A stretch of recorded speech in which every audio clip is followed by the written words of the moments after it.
Hello students, good morning. बेटा आज हम कर रहे हैं 5th क्लास की मैथ्स का 4th चैप्टर हिस्से और पूरे। बेटा इसका कुछ हिस्सा हमने कर लिया है और बाकी का अभ्यास आज हम कंप्लीट कर रहे हैं। ठीक है, अब यहाँ पे आगे है कीर्ति की खरीदारी सूची। कीर्ति कुछ शॉपिंग करके लाई, देखो ये रही इतनी कुछ, है ना। तो कह रहे कि दो किलो टमाटर कितने के हैं। यहाँ पे देखो भाव दे रखा है, टमाटर कहाँ पे है, 12 रुपए किलो। तो दो का कितना हो जाएगा, 12 दूनी 24। आधा किलो टमाटर कितने के होंगे। अब आधा किलो कितने के होंगे बेटा, क्योंकि यहाँ पे 1 किलो का दे रखा है 12, तो आधा किलो का 6 है ना, 6 रुपए। आगे बेटा किरण को 2.5 किलो टमाटर चाहिए। 2.5 2 सही, इसको पढ़ते हैं 2 सही 1/2। तो 2 पूरे हैं इसमें और 1 आधा किलो है टमाटर चाहिए, उसे वे कितने के मिलेंगे। तो सबसे पहले तो हम इसको लिखेंगे 2 दूनी 4 और 1 5, 5/2। ठीक है, और अब लिखेंगे इतने तो किलो हमारे पास हो गए टमाटर, और अब 1 किलो टमाटर का भाव क्या है, 12 किलो, तो गुना में 12। अब इसमें क्या करेंगे बेटा, 2 का पहाड़ा 1 तक, 2 1 कम 2, और 2 का पहाड़ा 6 तक, क्योंकि 2 के पहाड़े में ही 2 और 12 दोनों आते हैं, इसलिए हमने इनको काट दिया। तो ऊपर ऊपर की गुना कर दो, अब नीचे नीचे की, क्योंकि आगे और कोई कटेगा नहीं आपस में। तो 5 6 30। अब ये 2.5 किलो जो इसने बताए हैं वो टमाटर हमारे 30 रुपए में आएंगे। इसी तरह कह रहा है 3.5 किलो। अब तो 2 किलो और आधा किलो था, अब पूरे 3 किलो और आधा किलो। ये तुम अपने आप निकालोगे कैसे करना है, ये मैं थोड़ा सा लिख देती हूँ। 3 दूनी 6 और 1 7, 7/2 गुना 12। ठीक है, अब ऐसे ही एक सही 1/4 किलो गाजर कितने की होगी, इसको भी ऐसे ही करेंगे। 1 किलो यहाँ पे गाजर पूरी है और फिर 1/4 है, तो सही है वाले को हम पहले बटा में करेंगे। 4 एकम 4, इसकी और इसकी गुना करते हैं, 4 एकम 4, और जो अंश है उसको फिर हम जोड़ लेंगे, 4 और 1 5, 5/4, ये तो 4 रहेगा ही। और इसको देखो गाजर का क्या भाव है, यहाँ पे गाजर है 18 रुपए किलो। ठीक है बेटा, अब देखो कि 4 और 5 तो किसी भी पहाड़े में एक साथ नहीं आते, लेकिन यहाँ हम 2 का पहाड़ा पढ़ेंगे तो 2 दूनी 4, 2 निम 18 हो जाता है। 2 दूनी 4, 2 निम 18, तो ऊपर क्या हो गया, 5 और 9 9 5 45।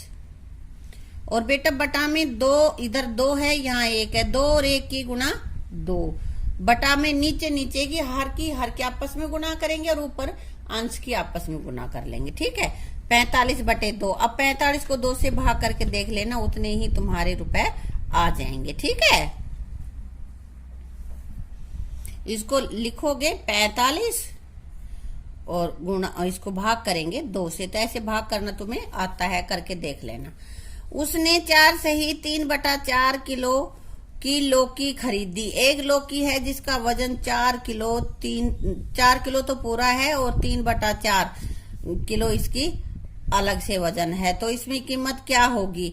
एक लौकी की कीमत क्या है, 8 रुपया। तो बेटा यहाँ पे जैसे हम पीछे कर चुके हैं, 4 चौक 16 और 6 19/4, और इसको गुना कितने से कर देंगे, जितना 1 किलो लौकी का भाव है, 8, 8/1। 4 एकम 4, 4 दूनी 8, 19 दूनी 38, और बटा में 1 है तो 1 की कोई कीमत नहीं है नीचे आने के बाद इसमें, तो ये हो गया हमारे पास 38 रुपए। बटा का मतलब होता है भाग, और 38 को हम 1 से भी भाग देंगे तो उत्तर वही 38 ही आना है। ठीक है बेटा, अब कह रहा है कीर्ति के हाथ में खरीदारी सूची को देखें उसे यह सब खरीदने के लिए कितने रुपए देने पड़ेंगे। ये देखो ये लिए खड़ी है कीर्ति यहाँ पे। अब इसको यहाँ ये सूची ये तुम्हें बतानी है कि कितना उसको खर्च करना पड़ेगा। तुम जो सब्जियां खरीदना चाहते हो उनका बिल खुद बनाओ। मतलब अगर ये कीर्ति ने खरीद रही है, कीर्ति कितने खरीद रही है, टमाटर खरीद रही है 2 सही 1/4, यानी 2 किलो पूरा और 1/4 किलो।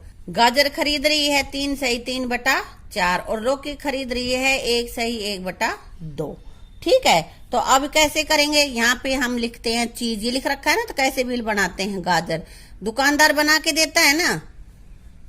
फिर टमाटर, इनको आगे पीछे लिख लो, कोई दिक्कत नहीं है, लेकिन सही क्रम से ही लिखो तो तुमसे गलती नहीं होगी, इसलिए सही क्रम से ही लिख लेना चाहिए आपको। अब यहाँ पे कीमत रुपयों में, ऊपर से कीमत उठाएंगे हम। देखो टमाटर की है 12 रुपए किलो, 12 रुपए किलो। और सॉरी मैंने लिखा गाजर, गाजर की है 18 रुपए किलो बेटा। टमाटर है 12 रुपए किलो। और लौकी किस भाव है, या ऊपर वाले में से देख लेंगे हम, 8 रुपए। अगर तुम हम बाजार से खरीदने जाओ कुछ और ही भाव है तो वो भाव लिख लेना तुम।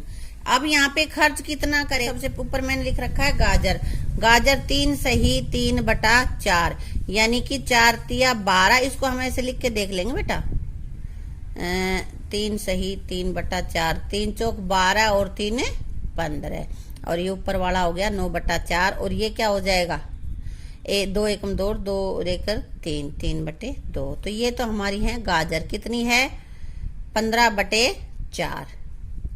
ठीक है बेटा, तो यहाँ पे देखो गाजर कितनी है बेटा हमारी, यहाँ करके देख लेते हैं हम कितने रुपए में लगेंगे गाजर के। तो कितने हो जाएंगे, 15/4 गुणा क्या, जो गाजर का भाव है, गाजर का भाव क्या है 18। अब कटता है तो काट लेंगे, नहीं कटता है तो भाई छोड़ देंगे। थोड़ा बहुत कटता है, चलो काट देते हैं हम। 2 दूनी 4 और 2 निम 18। अब बेटा 2 के पहाड़े में 15 तो आता नहीं है कि इसको काट ले ना। अब 9 आता है तो ऊपर की गुना कर दो, नीचे नीचे वालों की गुना कर दो। 15 निम्मा बोलो कितने होते हैं, 135/2। अब 135 को और 2 को 135 को 2 से भाग दे लेंगे तो देखते हैं कितना आता है। तुम अलग से ऐसे करके भाग दे लेना बेटा, यहाँ पे मेरे पास तो स्पेस कम है तो मैं इसको लिख रही हूं ऐसे ही। 2 6 12, 1 बच गया, 2 7 14 और फिर 10 के 5। अब इसी तरह से टमाटर, टमाटर का क्या भाव है, कितना है बेटा, यहाँ पे देखो 12 रुपए। अब ये तो थी हमारी गाजर का हो गया। अब यहाँ पे हम कर लेते हैं टमाटर का। टमाटर कितना किलो है यहाँ पे, 9/4 किलो। सही वाले को हमने बटा में कर लिया ना। और इसकी कीमत कितनी है, 1 किलो की कीमत है 12 रुपए। तो 4 एकम 4 और 4 तिया 12, 9 तिया 27 और नीचे 1 एकम 1। तो इसका मूल्य क्या आ गया बेटा हमारा 27। ये 2 जीरो क्यों लगा दी, इनको जोड़ने में सुविधा रहेगी। यहाँ एक भी पैसा नहीं है, यहाँ खुले पैसे 50 आए थे। ठीक है, अब आगे क्या है, लौकी। लौकी कितनी है 3/2 यानी कि 1.5 किलो। और लौकी का भाव क्या है 8। यहाँ पे हम लौकी का कर रहे हैं। लौकी कितने किलो थी 3/2 और भाव क्या है इसका 8। 2 एकम 2, 2 चौक 8। तो एक 3 और 4 की गुणा करेंगे तो क्या हो जाएगा 12। ठीक है बेटा, अब यहाँ पे लिख देते हैं 12 किलो, 12 रुपए। अब यहाँ भी कोई पैसे नहीं है इसलिए 0 0। और अब इनको हम जोड़ के यहाँ लिख देंगे 0 5 7 और 7 14 और 2 16 और 6 2 8 और 1 9। ये उसके कुल रुपए हो गए। ठीक है, इस तरह से बिल बना लेते हैं हम, समझ गए। अब आगे है रहीम की यात्रा। रहीम को अपने स्कूल पहुंचने के लिए 1 सही 1/4 किलोमीटर। तो इसको बटा में कर दो, 4 एकम 4 और 1 5। सही को हम खत्म कर लेंगे बेटा। तो यहाँ पे किलोमीटर चलना पड़ता है उसे स्कूल जाने और वापिस आने, यानी कि 2 बार इतने इतने किलोमीटर वो तय करेगा। एक बार जाएगा एक बार आएगा। तो इनको जोड़ेंगे 5/4 जमा 5/4। अब बेटा दोनों भिन्न है हमारे पास और दोनों में हर बराबर है। मैंने बताया था ना, ऊपर वाला अंश होता है, नीचे वाला हर होता है। यहाँ भी हर 4 है, यहाँ भी हर 4 ही है। तो क्या करेंगे बेटा, हर को एज इट इज हम यहाँ पे लिख देंगे और अंश को आपस में जोड़ लेंगे। 5 और 5 कितने होते हैं? 10। 10/4 किलोमीटर ये दूरी उसको तय करनी पड़ेगी। 10/4 लिख लो या फिर इसको भाग करके ना ऐसे और फिर कर लेना, 4 से भाग देख के तब यहाँ पे लिख देना, या यहाँ तक लिख लोगे तो भी ठीक है। आ गया समझ में कैसे करना है? जब हम बराबर जो भिन्न होती हैं जिनका कि हर बराबर हो, उस भिन्न को जब हम जोड़ते हैं या घटाते हैं तो हर तो जो है वही रह जाएगा, हर को नहीं जोड़ेंगे, लेकिन अंश को जमा करना है तो जोड़ देंगे और घटा करना है तो घटा कर देंगे। अगर हमारे पास यहाँ पे घटा का निशान होता तो भी हम नीचे तो 4 ही लिखते और ऊपर वालों को घटा कर लेते। ठीक है बेटा। अब आगे हमारे पास है, लता ने 7 रुपए 50 पैसे में एक पेंसिल और एक कलम खरीदा। 7 रुपए 50 पैसे लिए उसने, एक तो कलम ली और एक पेंसिल ली।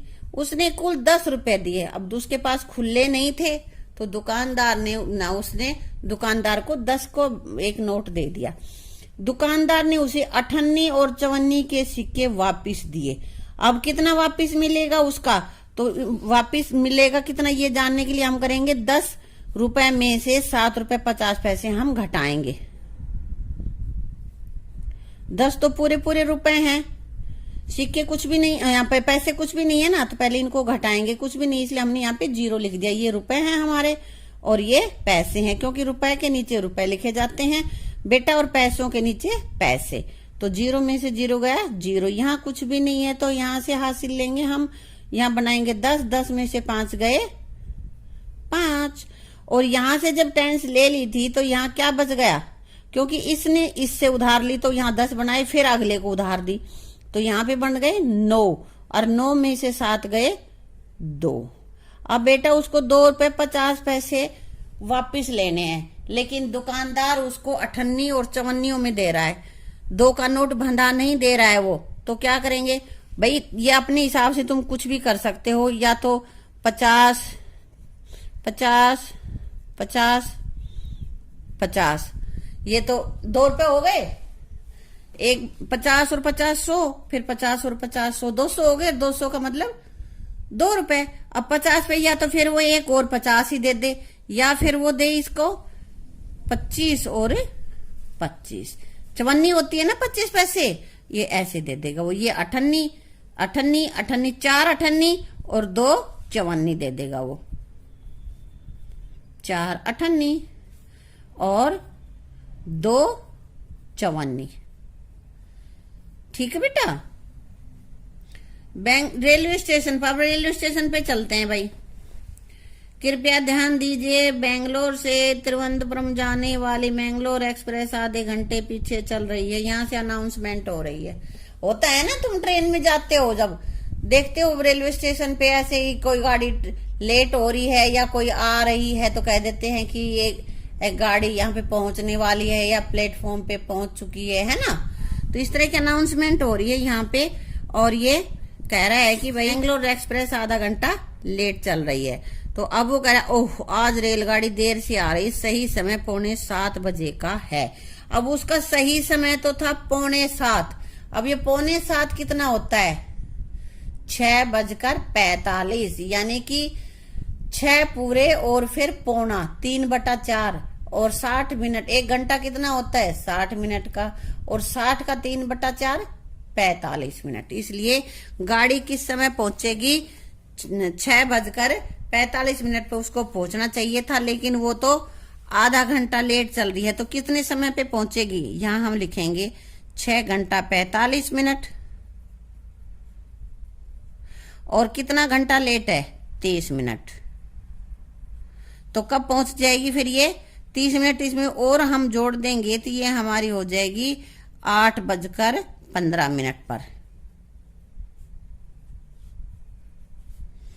समझ में आ गया बेटा? नाजिया इस स्टेशन से 2.5 घंटे दूर बाद दूसरे स्टेशन पर उतरेगी। अब वो आएगी हमारे पास 8:15 पर, और 2.5 घंटे के बाद नाजिया उतरेगी, तो इसमें 2.5 घंटा और जोड़ना है। 2.5 घंटा का मतलब 2 घंटा 30 मिनट, 2 घंटे और 30 मिनट। तो यहाँ हम क्या करेंगे, 8 घंटे 15 मिनट, यहाँ ये घंटे हैं, ये मिनट है हमारी, और इसमें क्या जोड़ देंगे बेटा, 30 मिनट जोड़ेंगे, घंटे कुछ भी नहीं है, तो यहाँ 30 लिखती हूं मैं। ठीक है, तो ये हो गए 45 और 8:45 पर। समझ में आया? शाही को इस रेल से एर्नाकुलम पहुंचने में 5 घंटे लगेंगे। तो वो कह रहा है कि वो एर्नाकुलम कब पहुंचेंगे, तो ऐसे इसमें जोड़ लेंगे।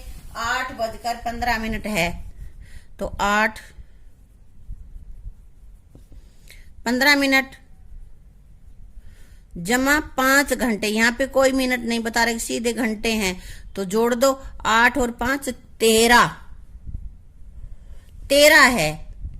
तो फिर क्या करें, 13 का मतलब 12 के बाद तो फिर 1 हो जाता है, तो ये पहुंचेगी 1:15 पर।